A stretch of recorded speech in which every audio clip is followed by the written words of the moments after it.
The myth is, a good Scrum Master makes himself obsolete. The truth is, a Scrum Master is always needed. Scrum Masters are not an optional accountability. You can't do Scrum without Scrum Masters. Before we start, please take a look at my website. There you'll find courses on Scrum and Kanban and lots of useful materials to download. So let's get started. The idea behind this myth is this. The Scrum Master is only needed in the initial phase of a Scrum team. Once a real team has formed and everybody knows how to use a Scrum framework, you no longer need a Scrum Master. We then only need a product owner and the developers.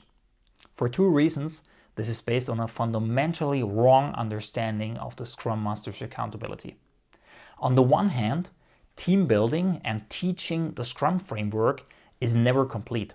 There are always details that can be improved, even in a team that is running very well. On the other hand, a Scrum Master does much more than just team building and explaining the Scrum framework.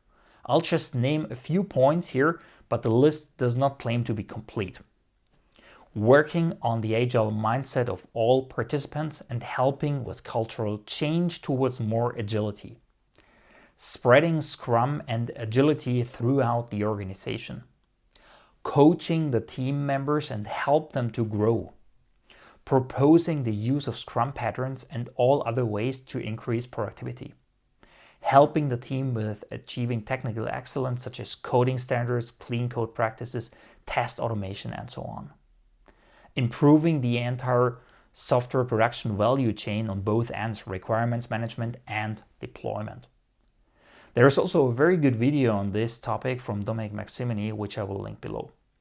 A Scrum Master is never obsolete. There is always something for him or her to do, and there are always ways to make the team more productive and happier.